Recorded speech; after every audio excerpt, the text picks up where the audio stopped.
तो जो मेन बात है कि अभी इस बारे में हम बात कर रहे हैं,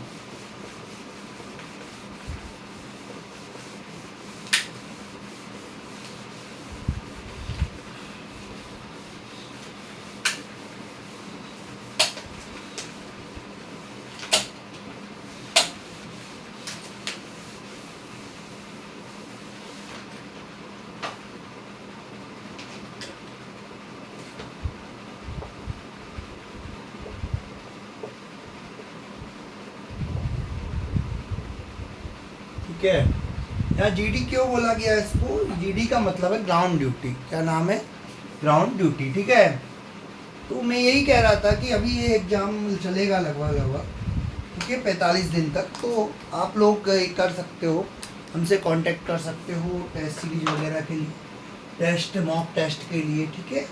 एक फुल मॉक टेस्ट अभी भी अवेलेबल है जो मेरे ऐप पर फ्री में अवेलेबल है। आप लोग देखो, पढ़ना है यदि आपको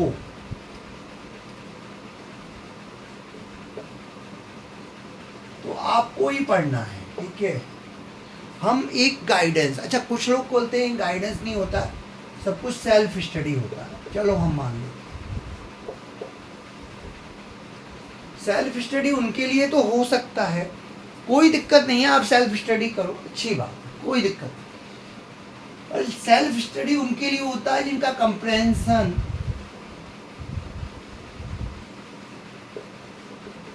लो एवरेज भी होता है तो भी चल जाएगा, लो एवरेज, एवरेज से भी लो। ठीक है। लेकिन हमारा कंप्रेंशन इतना खराब है कि कंप्रेंशन के लेवल पे हम बहुत पीछे हैं। हालांकि आईक्यू हमारा अच्छा है, इंडिया का एवरेज आईक्यू भी अच्छा आता है, लेकिन फिर भी कंप्रेंशन लेवल पे हम बहुत पीछे हैं। ठीक है। यदि किसी को छोटी सी न्यूज़ पढ़ने को दे दिया जाए कि भाई ये न्यूज़ पढ़ लो, और उसकी खुद की न्यूज़ है, तब भी वो पढ़ने को तैयार नहीं हुआ, खुद की न्यूज़ भी। इस लेवल पे यदि हमारा कंप्रेंशन है या हम मेहनत नहीं कर पाते, भाई कम से कम 5 से 6 लाइन का पैसेज पढ़ने के लिए हम सोच रहे हैं, तो हम कह सकते हैं कि हमारा कंप्रेंशन लो एवरेज है। तो अब इस average compression, lower average compression को लेवल पे भी है तो सेल्फ स्टडी चल जाएगी, लेकिन है ना, अब लोअर एवरेज पे तो बहुत दिक्कत है। ठीक है। सबसे बड़ी प्रॉब्लम है कि हम सेल्फ स्टडी कह तो देते हैं, लेकिन सेल्फ स्टडी के लेवल पर हमारा पॉइंट है कि नहीं, या हम सेल्फ स्टडी कर भी सकते हैं कि नहीं, ये हमें जब पता ही नहीं। किसी ने कह दिया कि MPPSC या कोई भी एग्ज़ाम होती है, सेल्फ स्टडी सबसे बेस्ट है। मैं मानता हूँ सेल्फ स्टडी बेस्ट, लेकिन कंप्रेंशन कम से कम एवरेज होना चाहिए, तब सेल्फ स्टडी हो सकती है। लोअर एवरेज कंप्रेंशन पे सेल्फ स्टडी कोई मतलब का नहीं है। ठीक है। तो अब आप खुद देखिए, सेल्फ स्टडी का आपको सेल्फ स्टडी करनी है तो आप कोई चैप्टर ले लीजिए, उस चैप्टर को पढ़िए और उसके आंसर एक्सरसाइज करके देखिए, पता चल जाएगा आपका सेल्फ स्टडी लेवल है कि नहीं। कोचिंग का काम क्या होता है वो सुनिए। कोचिंग या ट्यूटोरियल, ट्यूटोरियल जिसे आजकल कोचिंग बोलते हैं, कोच। ठीक है। कोच भी कई प्रकार के होते हैं, लाइफ कोच, फिटनेस कोच। ठीक है। ओके। तो अब बात समझिए इसको, स्पोर्ट्स में जो टीचर होते हैं उसे कोच बोला जाता है, स्पोर्ट्स जो सिखाते हैं उसे कोच बोला जाता है, वहाँ से कोचिंग नाम बढ़ाया। ठीक है। अब मेरा पॉइंट ये है, सबसे बड़ा पॉइंट जो मैं कहना चाह रहा हूँ कि यदि आपको जो कोचिंग का, अच्छा कोचिंग का पर्पज क्या है, कोचिंग क्यों होती है, इसका समझिए। एक सबसे बड़ा कोचिंग का पर्पज होता है शेड्यूल। आपका शेड्यूल बनाता है वो, क्या बनाता है? शेड्यूल। ठीक है। शेड्यूल के साथ आपका डेली रूटीन बनाता है। ठीक है। तीसरी चीज है डिसिप्लिन। डिसिप्लिन भी कोचिंग कर सकता है यदि आप मानो तो। ठीक है। अब इसमें भी बातें ये हैं कि एक्चुअली में क्या है कि एक चक्कर और है जहाँ कोचिंग का पर्पज होता है। कोचिंग का पर्पज यहाँ भी बहुत इम्पोर्टेंट है कि सिंपल से आप समझिए, जैसे मैं एक अपना उदाहरण देता हूँ। जब मैं MPPT की तैयारी कर रहा था तो उस समय क्या होता था कि जो हमारे एक अंकल जी थे तो उनका कहना था कि सेल्फ स्टडी भी कर सकते हो, कोई दिक्कत नहीं है। तो मेरा सीधे एकदम जो आंसर मैंने दिया वो बिल्कुल जस्टिफाई हो गया। मैंने कहा कि ठीक है, सेल्फ स्टडी तो हो जाएगी, लेकिन स्पीड कैसे बढ़ेगी भाई? आप घर पे सेल्फ स्टडी से आप स्पीड कैसे बढ़ाओगे? उस पर्टिकुलर टाइम के अंदर आपको कोचिंग के अंदर जब आप टेस्ट दोगे तो ही तो आपकी स्पीड बढ़ेगी। क्योंकि MCQ बेसिस पे जो एग्ज़ाम होता है, 2-3 चीज़, ये स्पीड प्लस एक्यूरेसी। पता चला आपने स्पीड से 100 सवाल कर दिए, लेकिन आपको पता चला कि 50 क्वेश्चन ही उसमें सही हुए। अब 50 क्वेश्चन सही हुए, यदि निगेटिव मार्किंग है तो 50 आपने गलत कर दिए। 50/3 करा, कितना हो गया? 16 नंबर घट गए।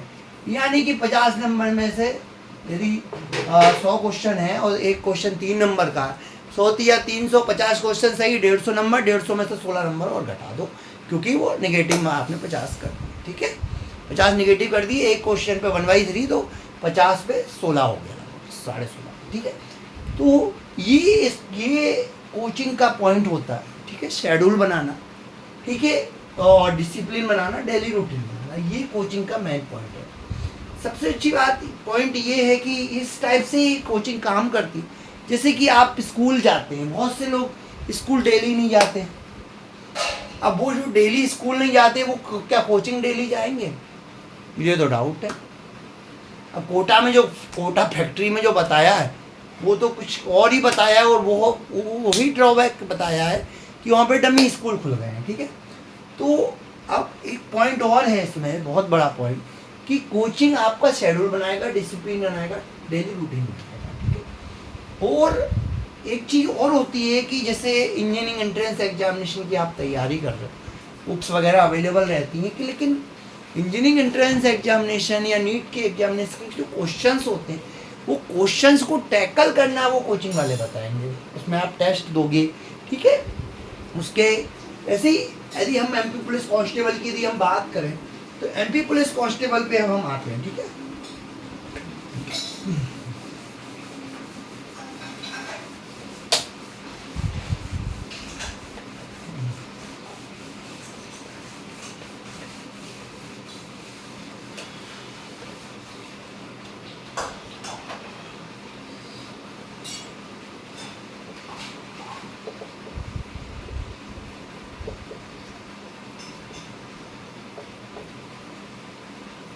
MP पुलिस कांस्टेबल की यदि हम बात करें तो इसमें क्या होगा? एग्जाम होगा, कौन सा एग्जाम होगा? CBT मोड में, कंप्यूटर बेस्ड टेस्ट होगा। ठीक है, और इसमें क्या होगा? 100 MCQ आएंगे, 100। ठीक है, 100 MCQ आएंगे और शायद 2 घंटे का टाइम रहेगा। ठीक है, तो और 100 नंबर के MCQ रहेंगे, मतलब 100 MCQ आएंगे तो 100 मार्क्स। ठीक है, और ये जो क्वेश्चंस रहेंगे 100 मार्क्स के, 100 MCQ आएंगे।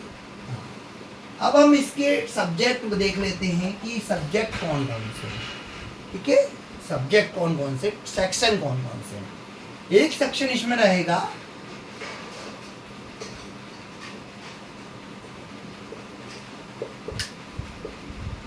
सामान्य, क्लियर मेंशन है उसमें रूल बुक के अंदर, सामान्य ज्ञान एंड तार्किक ज्ञान। ठीक है, दूसरा सेक्शन है इसका, क्लियर मेंशन है बौद्धिक क्षमता एवं मानसिक अभिरुचि।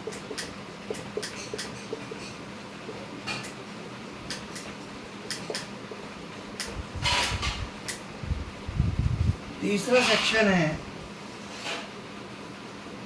इसका जो तीसरा सेक्शन है उसका नाम है विज्ञान एवं सामान्य अंकगणित। पेपर बाइलिंगुअल होगा, कंप्यूटर पे होगा, बिल्कुल भी कंप्यूटर बेस्ड टेस्ट होगा। अब ये 45 दिन तक एक एग्जाम चलेगा, ठीक है। यदि 45 दिन एग्जाम चल रहा है तो, और एक एक दिन में 2-2 शिफ्ट में रहेगा, 3-3 शिफ्ट में भी रह सकता है, ठीक है। तो इतने बड़े लेवल पे एग्जाम हो रहा है। अभी इसमें एक बात और सामने आई है कि मेन इम्पोर्टेंट बात, कि कुछ लोग कह रहे हैं कि इसमें क्या है कि घोटाला हो जाएगा, फर्जीवाड़ा हो रहा है कि एडमिट कार्ड, ये सब बातें हमेशा से चलती रहेंगी, ये हमेशा चलती रहेंगी। और मैं बार बार यही बात कह रहा हूँ, इन सब बातों से हमारा एक मन दिलासा से भर जाता है कि हम में प्रॉब्लम नहीं है, दूसरे में प्रॉब्लम है, सिस्टम में प्रॉब्लम है। इसी सिस्टम से निकल के मैं ट्रेनिंग ऑफिसर बना हूँ, इसी सिस्टम से निकल के मैं ना लाइफ जी है, इसी सिस्टम से निकल के लोग आईएएस बन रहे हैं। तो क्या वो भी कह सकते थे ना कि सिस्टम में प्रॉब्लम है, हम कुछ नहीं कर सकते। ठीक है, सिस्टम में प्रॉब्लम है, यहाँ सिस्टम में ज़्यादा प्रॉब्लम है, अमेरिका में कम प्रॉब्लम है, प्रॉब्लम तो वहाँ भी है, वहाँ पे पूंजीपतियों का राज होता है। समझ में आ जाएगा सब कि पूंजीपतियों के राज में जीना कितना मुश्किल होता है। कोरिया में चले जाओ तो वहाँ पे तानाशाही है, किम जोंग तानाशाह है, समझ में आ जाएगा। यहाँ डेमोक्रेसी है, और अब तो ऐसी डेमोक्रेसी है जहाँ हम लोग, इतनी ज़्यादा डेमोक्रेसी है, आप समझ गए होगे मैं क्या कहना चाह रहा हूँ। बहुत ही ज़्यादा डेमोक्रेसी है यहाँ, और अमेरिका इसका सम्मान भी करता, ठीक है। तो ये अच्छा, इंग्लिश में यदि हम बात करें सामान्य ज्ञान एवं तर्क, आप लोगों से ये बात करना बहुत ज़रूरी है कि सबसे बड़ा पॉइंट पता क्या होता है, बहुत आसान होता है। अपनी टोपी दूसरे के सिर पर डालो, अपनी गगरी दूसरे के सिर पर डालो, अपनी गलती दूसरे के सिर पर डालो, ठीक है। तो अब ठीक है, चलो आपने अपनी गलती दूसरे के सिर पर डाल, लेकिन आपको पता है कि आप कितने पानी में हो। यदि आप नहीं अपनी रियलिटी एक्सेप्ट कर रहे हो तो नुकसान आपका ही है। और वो व्यक्ति जो रियलिटी को नहीं जी सका वो मेहनत नहीं कर सकता। यदि मेहनत करनी है तो रियलिटी एक्सेप्ट करनी पड़ेगी। आपको लगता है कि पीएमडी में जो 4-4 साल में सिलेक्ट होते थे पहले डॉक्टर्स, जो आज ग्वालियर के नामी डॉक्टर्स हैं, वो क्या बिना रियलिटी को एक्सेप्ट करके डॉक्टर बन गए? नहीं बन सकते, बिल्कुल क्लियर बात है। हाँ, ये है कि भाई सीट उतनी ही है, कंपटीशन हाई फाई है। अब 400 सीटें हैं और स्टूडेंट अप्लाई कर रहे हैं 30,000 भी, तो भैया जो 1000 स्टूडेंट भी सोच रहे हैं कि हमें डॉक्टर बनना है, तो भी 4 साल तो लग जाते थे। अब 1 लाख, माना कि 1 लाख लोग अप्लाई कर रहे हैं एमपीपीटी में 2000 में, और 10,000 सीटें हैं, तो 90,000 तो हटेंगे। आसान तो नहीं है। उसके बावजूद भी जो अगले साल फिर बैठेंगे, तो इस साल के कॉम्पिटिटर फिर अगले साल के कॉम्पिटिटर का कंबाइन है। और कंपटीशन लेवल पे कितना क्या है कुछ नहीं कह सकते, ठीक है। कंपटीशन तो हर जगह है, कहते हैं ना, नेचर में ही कंपटीशन है ना। चार्ल्स डार्विन का सिद्धांत जो है, सर्वाइवल ऑफ फिटेस्ट, ठीक है। और बड़ी मछली छोटी मछली को खा जाती है, ये तो नेचर में ही है, ठीक है। बस ये है कि एज ए ह्यूमन बीइंग हम जो कर सकते हैं वो हम करते हैं। हमारे पास जो कॉमन सेंस है, हमारे पास जो कहते हैं ना ह्यूमन का जो नेचर है, ह्यूमन की वैल्यूज है ना, वो जिनके पास वो ह्यूमन की वैल्यूज नहीं होते उनको कहते हैं ये तो निरा राक्षस है, जानवर है, ठीक है, ओके। तो ये पॉइंट आप लोग समझिए। सामान्य ज्ञान, तार्किक ज्ञान, इसका हिंदी में बोलेंगे GK and reasoning ability, reasoning knowledge, बौद्धिक क्षमता एवं मानसिक अभिरुचि, intelligent capability and intelligence aptitude, ठीक है। विज्ञान एवं सिंपल अंक, सामान्य गणित, साइंस एंड सिंपल अर्थमेटिक, ठीक है। अब यहाँ से क्या स्थिति है समझ लीजिए।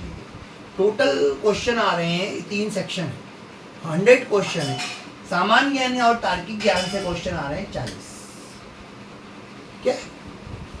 बौद्धिक क्षमता एवं मानसिक अभिरुचि से क्वेश्चन आ रहे हैं 30, यदि 40 तो 30 70, तो बाकी बचेंगे 30 कहाँ से कहाँ से। अब यदि इस लेवल का जो पेपर है, अच्छा ये एक इम्पोर्टेंट बात और जो मेंशन की है, शायद आपने ध्यान ना दिया होगा, इसका जो पैटर्न है क्लियर लिखा है, पैटर्न रहेगा 8th क्लास के सिलेबस के आधार, 8th क्लास का लेवल रहेगा, 8th क्लास तक का लेवल रहेगा। ये इस 40 क्वेश्चन, 30 क्वेश्चन, 30 क्वेश्चन, यानी विज्ञान और सामान्य गणित के 8th लेवल के क्वेश्चन रहेंगे।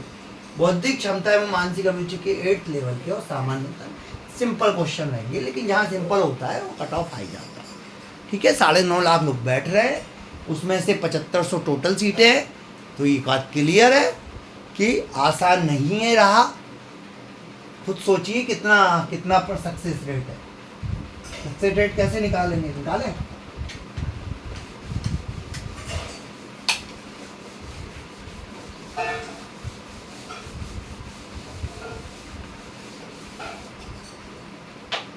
यदि हमारे 100 में से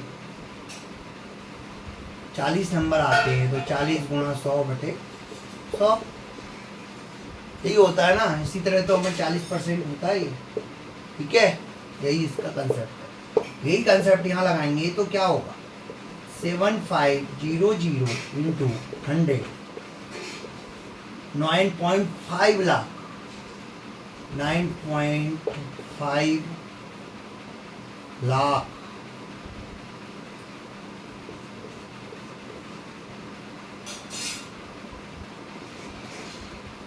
and to the power 5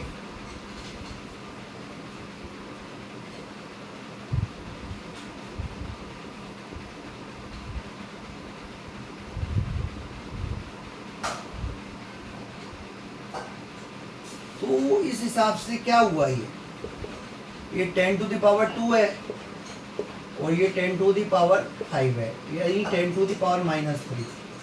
7500 upon 9.5 into 10 to the power -2। ठीक है, इसको सॉल्व करेंगे तो भी, ठीक है, तो ये सक्सेस रेट आएगा। कितना आएगा आप खुद सोच लीजिए। ठीक है,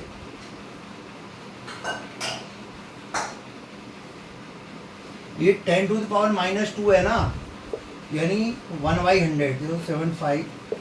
ठीक है, निकल गया। ठीक है, देखते हैं जो भी। ठीक है, तो अब बात आती है कि ठीक है, यदि आपकी कैलकुलेशन स्ट्रांग है तो आप इसको सक्सेस रेट निकाल लेना। ठीक है, अब यहाँ पर क्या है कि सामान्य ज्ञान और तार्किक ज्ञान 8th लेवल के क्वेश्चन आएंगे।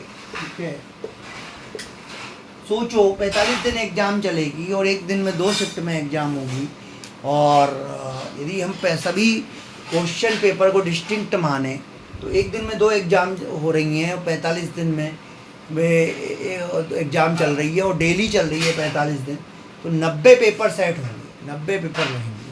ठीक है, ठीक है, अब आप उसमें भी कह दो कि नॉर्मलाइजेशन इसीलिए होता है, किसी सेट में कठिन होता है, किसी सेट में सरल होता है, तो आप लोगों का नुकसान ना हो इसीलिए किया जाता है। क्योंकि क्या होता है कि जब इस तरह का सीबीटी मोड में एग्ज़ाम होता है ना, तो सीबीटी मोड में एग्ज़ाम जब होता है तो उसके लिए बहुत तैयारी करनी पड़ती है, ऑनलाइन सीबीटी हो, क्योंकि एक क्वेश्चन पेपर फिर से रिपीट नहीं कर सकते, है ना, क्योंकि स्टूडेंट बता देंगे क्वेश्चन को, इसीलिए। हाँ, लेकिन फिर भी, है ना, फिर भी अब अगले दिन रिपीट हो सकता है, दूसरे दिन रिपीट हो सकता है, वो तो पॉसिबिलिटी रहती है। ठीक है, लेकिन है ना, तो एक इम्पोर्टेंट बात जो है, समझो बात को, कि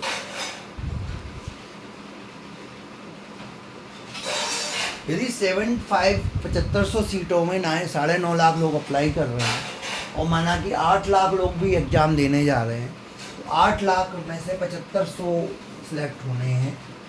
आसान तो नहीं है रहा, इतना भी परसेंटेज, ठीक है, 7500 का सीट है, 8-8.5 लोगों ने अप्लाई किया है, ठीक है सीट। हाँ, लेकिन फिर भी रहा आसान तो नहीं है, कितना कट ऑफ आई जा सकता है, ठीक है। और पेपर का लेवल है 8th स्टैंडर्ड का होगा, तो ये भी देख लीजिए कहाँ ग्रेजुएशन कहाँ 8th लेवल का पेपर, ठीक है। तो अब पर लेकिन एक बात है कि 8th लेवल का हम भूल जाते हैं, ठीक है। तो अब आप लोग सोच लीजिए कि कितना कंपटीशन होगा। सामान्य ज्ञान, तार्किक ज्ञान, बौद्धिक क्षमता, मानसिक अभिरुचि और क्या कहते हैं विज्ञान और सामान्य अंक, ठीक है। तो अब आप लोग मुझसे हाँ, मैं रत्नेश क्लासेस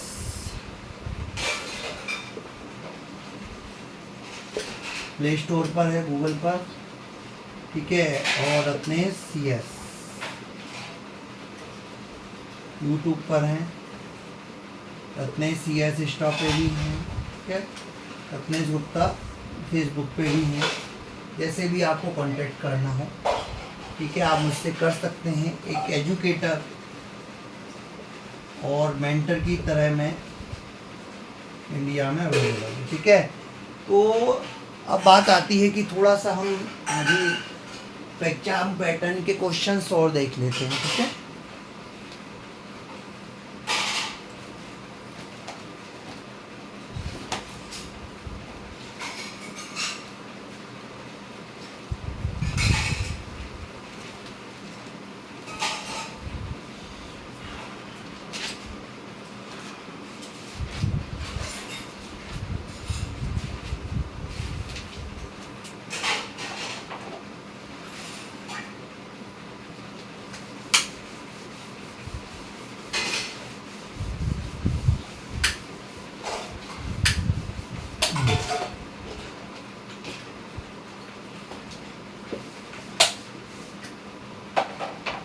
ठीक है। तो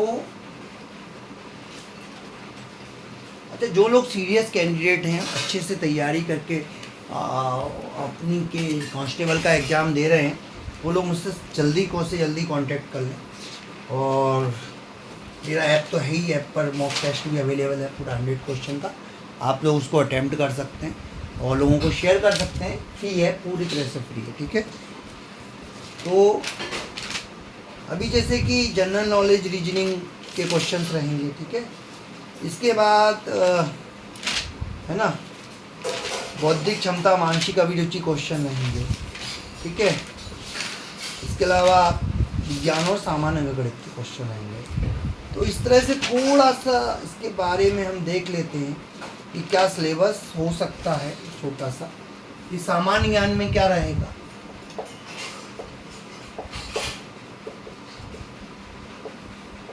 MP, भारत राज्य एवं राष्ट्रीय ज्ञान। दूसरा रहेगा इसमें वर्तमान घटना।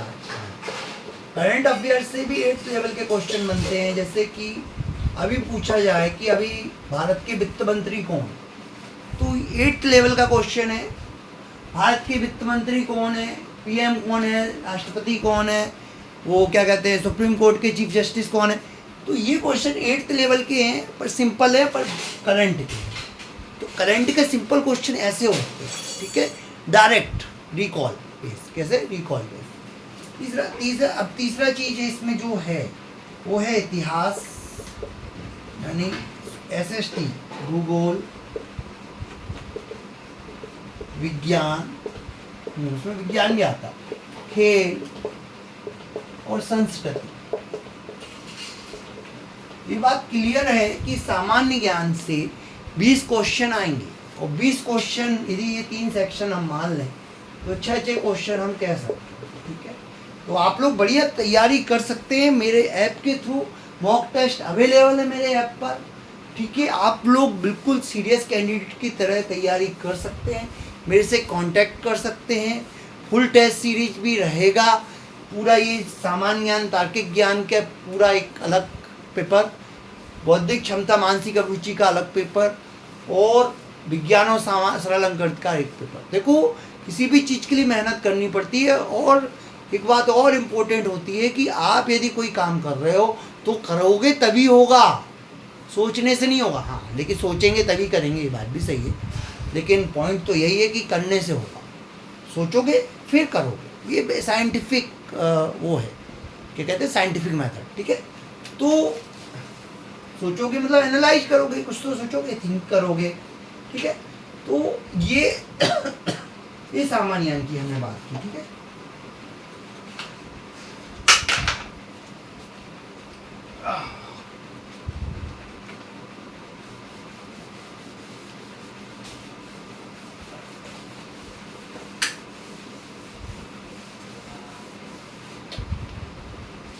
इसके बाद आता है तार्किक ज्ञान।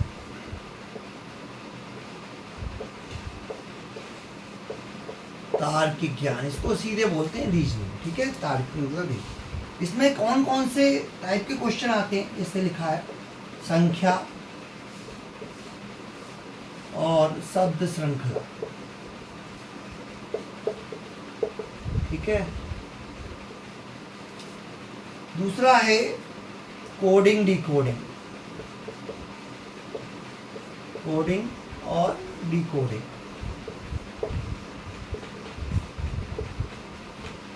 तीसरा है अंकगणितीय तर्क,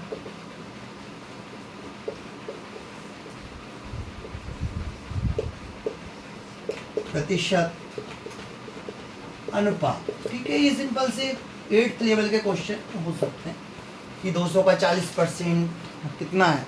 ठीक है, 200 का 40% 80 रुपये, मतलब 80। ठीक है, या अनुपात 3/4 है तो 16 बाई कितना होना चाहिए। ठीक है, 3/4 है माना कि इक्वल टू,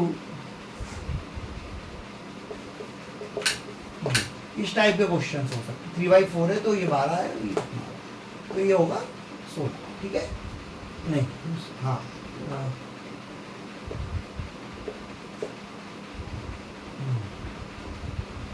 हाँ, 4 3 12, 4 चौक 16। ठीक है, 4 का। ठीक है, तो ये ठीक है। इसके बाद तर्क है प्रतिशत अनुपात। प्रतिशत का मैंने बता दिया, जैसे कि 200 का 40%, 500 का 10%, कितना हुआ 500 का 10%, 50। ठीक है, 500 का 10% कितना होगा, 50 होगा। ठीक है, प्रतिशत का जो पॉइंट है पता है क्या होता है, प्रतिशत का पॉइंट ये होता है कि क्या हुआ कि कैलकुलेशन को सिंपल करने के लिए प्रतिशत की बात की गई। प्रतिशत का मतलब होता है 100, कि कोई चीज़ कितने में क्या है। ठीक है, तो वो प्रतिशत से जानी जाती। कैसे, 100 से जानी, 100 का एक स्टैंडर्ड बना दिया 100, तो 100 के सापेक्ष वो चीज़ कितनी आगे है, कितनी पीछे है, कितनी कम है, कितनी ज़्यादा है, वो प्रतिशत से होता है।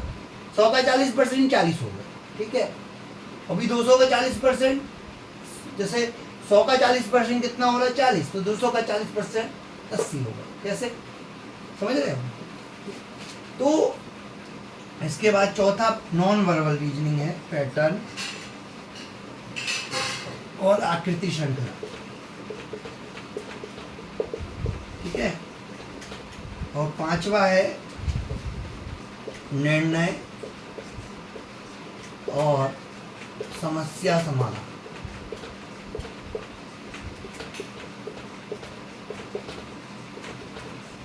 निर्णय और समस्या समाधान। ठीक है, तो निर्णय यानी कि डिसीजन मेकिंग और प्रॉब्लम सॉल्विंग। ठीक है, यहाँ से सिंपल क्वेश्चन आएंगे। ठीक है, जहाँ सिंपल हो जाता है, 9.5 लाख लोग बैठ रहे हैं तो सिंपल भी कठिन हो जाएगा। ठीक है, याद रखना। ठीक है, अब लेकिन आंकड़े से डरना नहीं है। यदि आप तो एक है ना, एक स्टडीज है तो आप अच्छा करेंगे।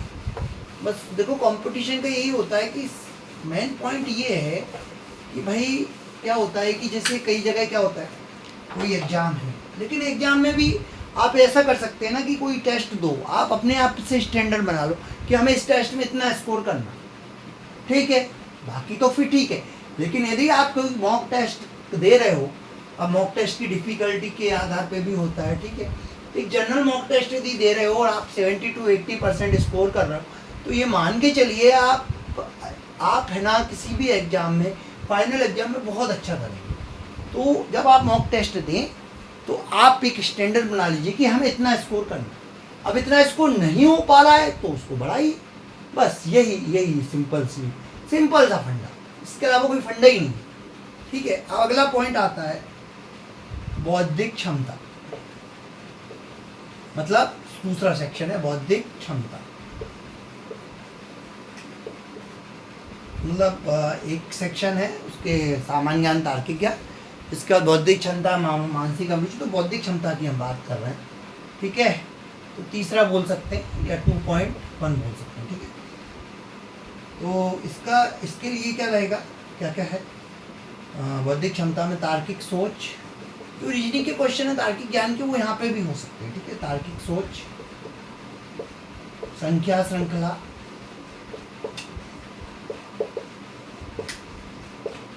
शब्द श्रृंखला और समानता या एंटरिंग। ठीक है, ये बौद्धिक क्षमता का हो गया। ठीक है, बौद्धिक क्षमता के बाद थोड़ा बौद्धिक क्षमता यानी ये जो तार्किक सोच उसमें था तार्किक ज्ञान, वो यहाँ भी हो सकता है। ठीक है, अब हम देख लेते हैं मानसिक अभिरुचि।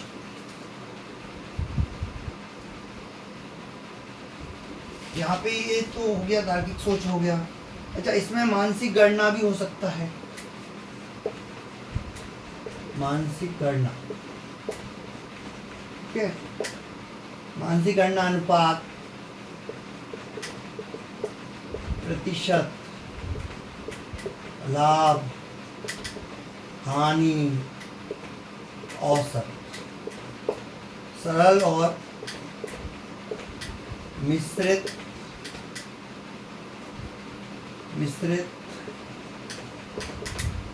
गणितीय समस्या। क्या ये होगा?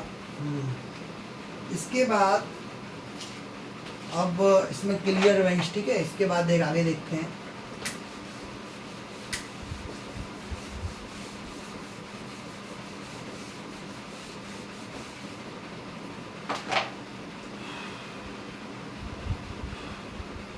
उसके बाद है कोडिंग डिकोडिंग। कोडिंग डिकोडिंग,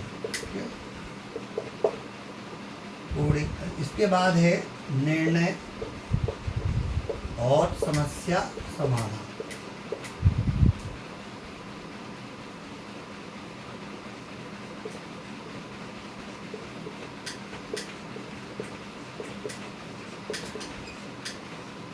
ठीक है, इसके बाद है इसमें स्थिति आधारित प्रश्न वगैरह। ठीक है, और ब्लड रिलेशन वगैरह सब हो सकते हैं इसमें। ठीक है,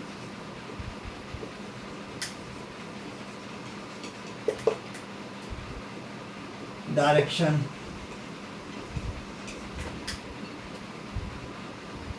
ठीक है, इसके बाद अब इसके बाद अब जो हमारा बौद्धिक क्षमता मानसिक अभिरुचि है, बौद्धिक क्षमता का देख लिया हमने। अब हम देखेंगे मानसिक अभिरुचि का। तो बौद्धिक क्षमता मानसिक अभिरुचि के क्वेश्चन बिल्कुल सेम हो सकते हैं। ठीक है, इसमें जो लिखा है वो हम देख लेते हैं। मानसिक अभिरुचि, पैटर्न पहचान, विश्लेषणात्मक क्षमता,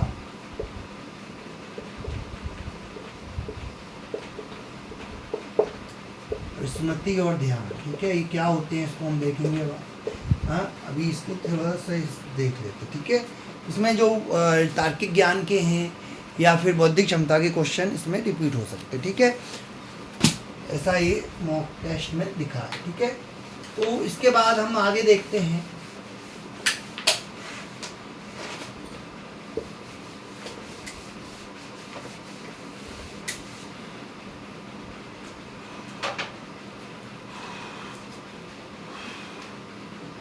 आगे है विज्ञान। विज्ञान के 15 क्वेश्चन रहेंगे और सरल अंकगणित के पश्चात। इसमें जो जिस टाइप से थोड़ा सा पेपर बताया है, सिलेबस बताया है, तो विज्ञान में भौतिक विज्ञान इसे बोलते हैं फिजिक्स। 8th क्लास का स्टैंडर्ड है। अब 8th क्लास का स्टैंडर्ड के क्वेश्चन, एक क्वेश्चन मैं आपको बताऊंगा। तो ये क्वेश्चन है ना, इंजीनियरिंग लेवल पे भी आंसर याद नहीं होगा किसी को इंजीनियरिंग करने के बाद। हालांकि 8th क्लास में था ही सिलेबस में कि प्रदीपन की इकाई क्या है।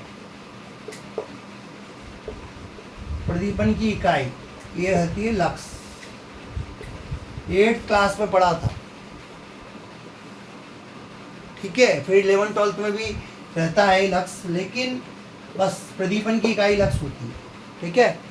बस यही है और इससे ज़्यादा कुछ है ही नहीं। और फिर लक्स पढ़ना ही नहीं है, या फिर ऑप्टिक्स में कहीं पढ़ना होगा, लेकिन यदि पढ़ना है तो बस इतना सा पढ़ना है, ठीक है।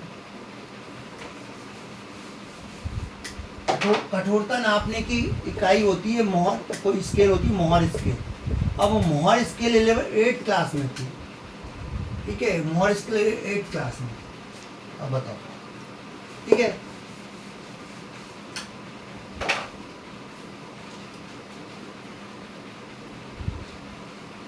तो इसमें क्या, भौतिक विज्ञान, फिजिक्स।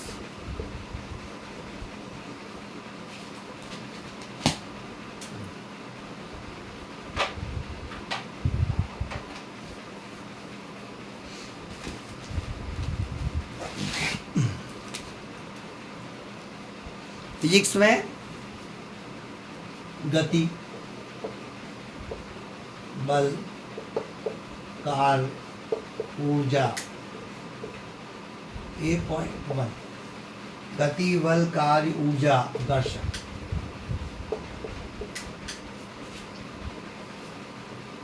ए 2 क्या, प्रकाश, ध्वनि, चुंबकत्व, ठीक है। और 8.3 बिजली और ताप विज्ञान।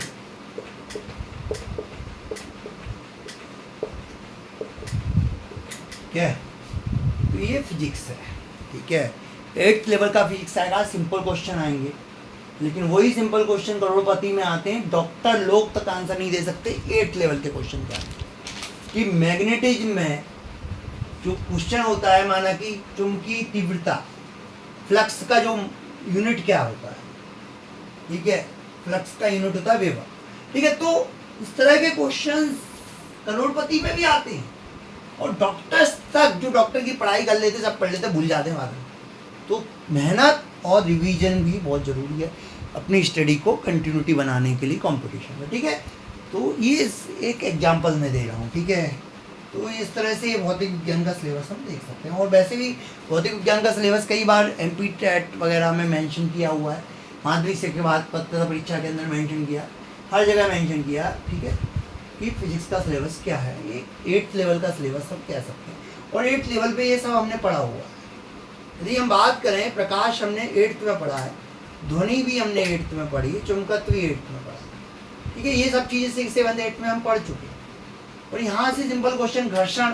अब घर्षण जो है ना, घर्षण हमने 11th क्लास में पढ़ा था, लेकिन 11th क्लास के पहले भी घर्षण थोड़ा पढ़ लिया, ठीक है। 11th क्लास में जो घर्षण है वो तो पूरा मैथमेटिकल है, फिजिक्स का घर्षण है, बहुत बड़ा अच्छा यूनिट है। यहाँ से IIT से क्वेश्चन आता है ना, बच्चे परेशान हो जाते हैं, समझ में ही नहीं आता। घर्षण जब आता है, पता नहीं, जैसे ही म्यू आता है मूड खराब हो जाता है, ठीक है। तो लेकिन घर्षण के सिंपल क्वेश्चन जो आएंगे इसमें, वो आपने 8th लेवल में, 6th लेवल में सबने पढ़ा है घर्षण, ठीक है। घर्षण वहाँ भी पढ़ा है हमने, ऐसा नहीं है कि घर्षण वहाँ नहीं पढ़ा हो। प्रकाश, ध्वनि, चुंबकत्व, बिजली, बिजली हमने ना 5th क्लास में पढ़ लिया था थोड़ा सा, इलेक्ट्रिसिटी, ठीक है। ताप विज्ञान, ठीक है ना। ये जैसे ये मोमबत्ती है, ये मोमबत्ती के किस एरिया में है ना ताप अधिकतम होगा, है ना। ज्वाला, कितनी ज्वाला के जो क्षेत्र हैं वो पढ़ लिए थे, हालांकि ये ताप विज्ञान में नहीं आएगा, ठीक है, ये तो थोड़ा है ना, लेकिन ये ज्वाला के क्षेत्र होते हैं, ये हमने पढ़े थे ज्वाला के क्षेत्र, ठीक है, ठीक है। तो कोई 6, 7, 8 में ज्वाला के क्षेत्र भी पढ़े थे हम। हाँ, हम्पी का निरापद लैंप पढ़ा था ना, तो उस समय ये सब था, ठीक है, ओके। तो इसके बाद हम पढ़ते हैं, आगे बढ़ते हैं। अभी हमने फिजिक्स की बात की थोड़ी सी, ठीक है। अब हम बात करेंगे केमिस्ट्री की। केमिस्ट्री,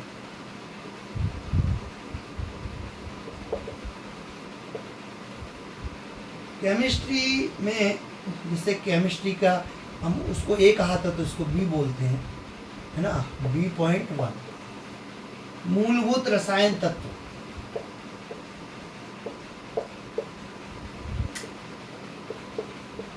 और यौगिक।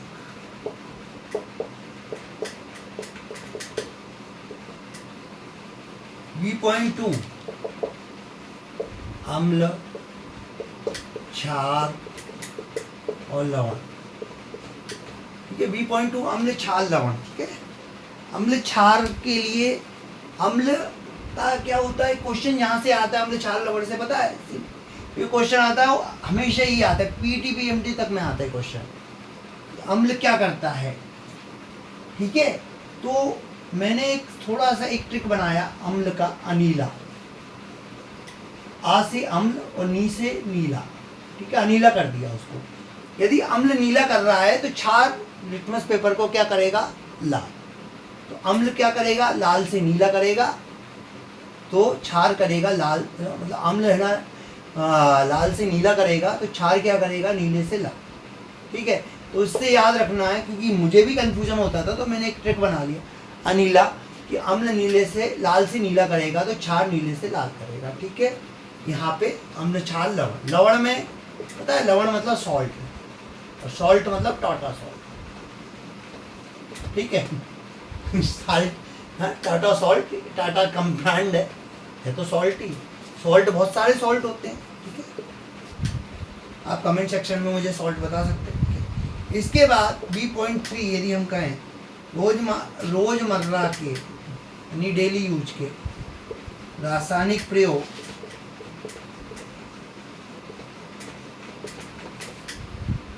पदार्थों की पहचान।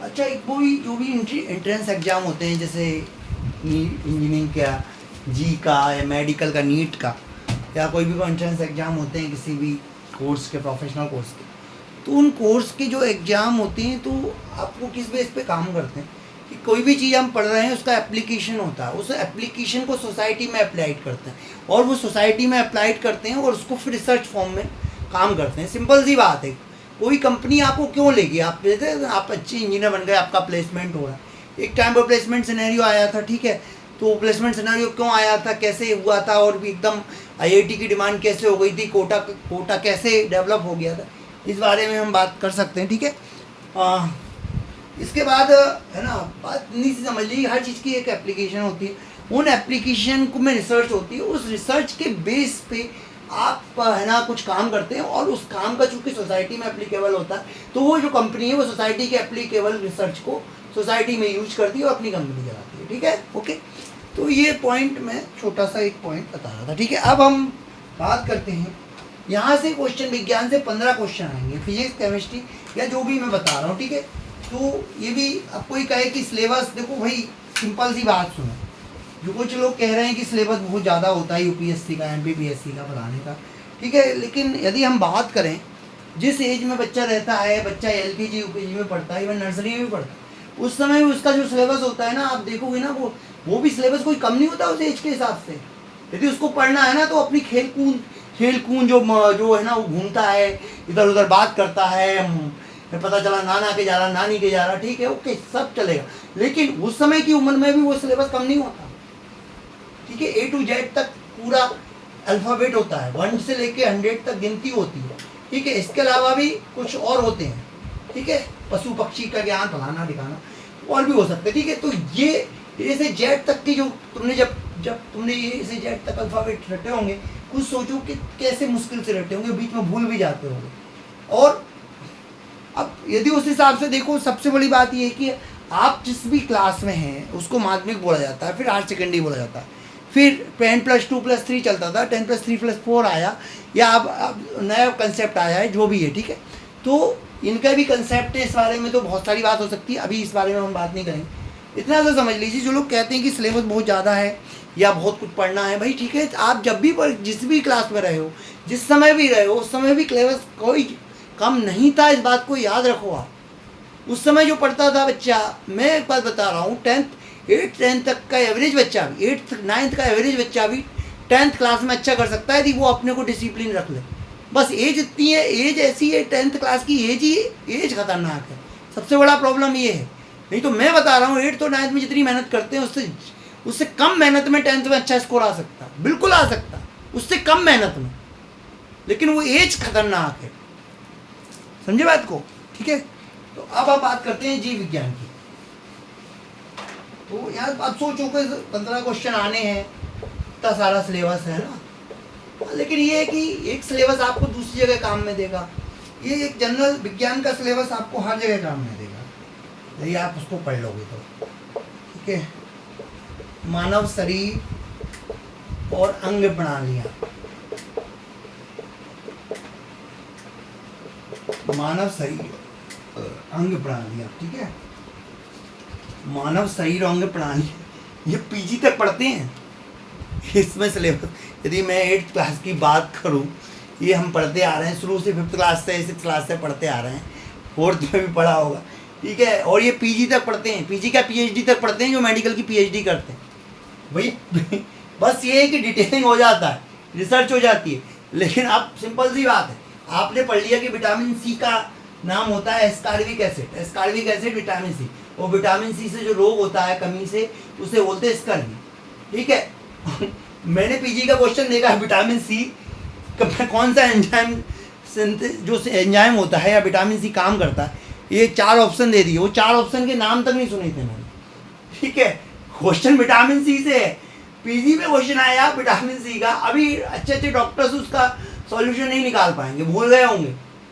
ठीक है, क्योंकि मैंने ये देखा है करोड़पति में कि कई बार मतलब सिंपल क्वेश्चन कि जो आँख का रोग है ट्रोकोमा, वो क्वेश्चन पूछा गया था, उससे भी सिंपल क्वेश्चन था कोई सा, वो डॉक्टर ने नहीं बता पाया था, डॉक्टर ने गलत बताया था, मतलब क्या बोले, इवन लाइफ लाइन थी नहीं थी मुझे तो याद नहीं, लेकिन डॉक्टर ने इतना सिंपल क्वेश्चन गलत बताया था जिसका आंसर मुझे 8th क्लास से पता है, 8th 9th 10th में से ही पता है। ठीक है, तो क्या है, क्या कर सकते। ठीक है, तो बस यही बात है कि सब कुछ बहुत कुछ मेहनत है, और यही आपके हाथ में तो वही है ना, इसीलिए गीता में कहा गया कर्म करो, फल की चिंता मत करो। उसका मतलब ये नहीं है कि आप फल की इच्छा ना रखो, फल की इच्छा रखो, लेकिन फल आपके कंट्रोल में नहीं है, वो कई फैक्टर्स हैं उसके अंदर। ठीक है, आपकी परिस्थितियां हैं, आपकी बहुत सारे फैक्टर हैं, लेकिन आप कर्म ही ना करो तो फल की इच्छा भी खत्म है, फल की पॉइंट ही खत्म है। भाई आप कांस्टेबल का एग्जाम देने नहीं गए, अब आप कह रहे हो यार मैं रिजल्ट देखूंगा, आपको पता है कि आप फेल हो, आप एग्जाम देने ही नहीं गए। समझ रहे हो बात को? जब आप एग्जाम देने नहीं गए, आपने कर्म ही नहीं किया। अब आप कहोगे मैं सिलेक्ट हो जाऊं, कांस्टेबल बन जाऊं, या कोई भी एग्जाम में बिना आप एग्जाम दिए क्या उस एग्जाम को पास कर लोगे? एब्सेंट ही कहलाओगे ना। ठीक है, इसके बाद जैसे मानव शरीर अंग प्रणाली, रोग, पोषण और स्वास्थ्य। ठीक है, इस पे पूरी एमबीबीएस होती है, रोग पोषण और स्वास्थ्य पे पूरा हेल्थ डिपार्टमेंट इस पे काम करता है, पूरा स्वास्थ्य पे। सोचो इतना बड़ा जो हेल्थ डिपार्टमेंट है अपने इंडिया लेवल का है, एमपी स्टेट लेवल का, ये पूरा ये इस पॉइंट पे काम कर रहा है बस, ये स्वास्थ्य जो लिखा है। अब कहोगे इसमें तो स्वास्थ्य मेंशन है। ठीक है, इसके बाद है पशु पक्षी और पौधों का सामान्य ज्ञान। ठीक है, एक पौधा होता है, कीट पक्षी पौधा होता है। ठीक है, कीट पक्षी, उसका नाम है कलश पादप। अब ये कलश पादप नीट में भी आता है, पीएमटी में भी आता है। मुझे याद है हमने 6th क्लास में पढ़ा था कलश पादप। ठीक है इवन इकोलॉजी का जो कंसेप्ट है ना, वो भी 6th क्लास में पढ़ा था कि सांप है ना खेत के लिए कैसे फायदेमंद होते हैं, सांप कैसे फायदेमंद होते हैं, केंचुआ क्या करता है, ये सब हमने 6th क्लास 5th क्लास में पढ़ा, 6th क्लास में पढ़ा था। ठीक है, क्योंकि वहाँ पे था। ठीक है, तो पशु पक्षी और पौधों का सामान्य, ये यहाँ पे ये पॉइंट खत्म होता है। ठीक है, इसके बाद आगे बढ़ते हैं।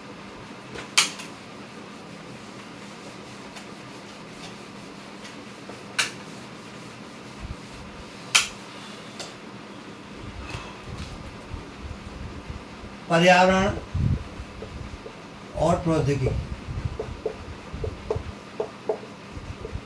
प्रौद्योगिकी प्राकृतिक आपदाएं, भूकंप, ये क्या है, मौजूदा तकनीकी, ठीक है, बहुत कुछ दिया है इसमें। 15 क्वेश्चन आने यहीं से आ जाएंगे, ठीक है। पारिस्थितिकी, अब पारिस्थितिकी तो पूरा यूपीएससी में भी आता है, ठीक है, पारिस्थितिकी, ठीक है। इसके बाद आगे बढ़ते हैं, इसमें थोड़ा हाँ, ये यहाँ पे विज्ञान खत्म होता है, ठीक है। लेकिन विज्ञान का जो पैटर्न रहेगा, लेवल रहेगा, पेपर का लेवल क्या रहेगा, 8th लेवल का रहेगा, ठीक है। अब वो 8th लेवल के क्वेश्चन भी कई बार कठिन हो जाते हैं, तो आप लोग उनसे मॉक टेस्ट ले सकते हैं, टेस्ट सीरीज ले सकते हैं, फुल मॉक टेस्ट फ्री में अवेलेबल है, ठीक है, सब कुछ है। हमसे कांटेक्ट कर सकते हैं, गाइडेंस ले सकते हैं। इसके बाद आते हैं सरल अंक गणित पे, सरल अंक गणित, ठीक है। अब सरल अंक गणित में क्या होता है, मेन जो क्या क्या है, जो कोई मेंशन है इसमें, संख्या और संचालन, जोड़, घटाव, गुणा, भाग, LCM, SCF, ठीक है। प्रतिशत, अनुपात, प्रतिशत की गणना, लाभ हानि, छूट, अनुपात, समानुपात, ठीक है। ये सिंपल अंक गणित, ठीक है। इसके बाद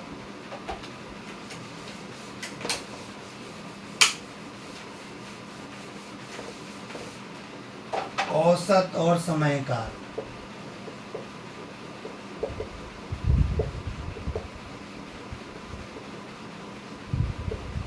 औसत, समय, दूरी और गति, ठीक है, समय और काल, ठीक है। अभी हमने पूरा सिलेबस अच्छे से देखा और काफ़ी लंबा क्लास हो गया, ठीक है। यहीं पे हम आज की क्लास को हम विराम दे रहे हैं, ठीक है। और आप सभी लोग मुझसे संपर्क कर सकते हैं, जो भी लोग मेरा वीडियो देख रहे हैं, मेरे वीडियो को शेयर कर सकते हैं, ठीक है। और सब्सक्राइब, चैनल को सब्सक्राइब करना मत भूलें, जिससे आगे के वीडियो आपको टाइम पे मिलते रहें, ठीक है। और एक पॉइंट और रहेगा कि इसी वीडियो के नीचे आपको लिंक मिल जाएगा मॉक टेस्ट का, तो आप तुरंत है ना वीडियो देख के मॉक टेस्ट दे सकते हैं, मुझसे संपर्क कर सकते हैं। नंबर फिर से मेंशन कर रहा हूँ, ठीक है, आपको डिस्क्रिप्शन में मेरा नंबर और मिल जाएगा, ठीक है। तो इन्हीं शब्दों के साथ, शुभकामनाओं, भविष्य की शुभकामनाओं के साथ आप कांस्टेबल और MPSI की तैयारी करें। MPSI के भी 27 अक्टूबर से फॉर्म भरे जा रहे हैं, तो आप लोग मुझसे संपर्क कर सकते हैं। जय हिंद, जय भारत, धन्यवाद।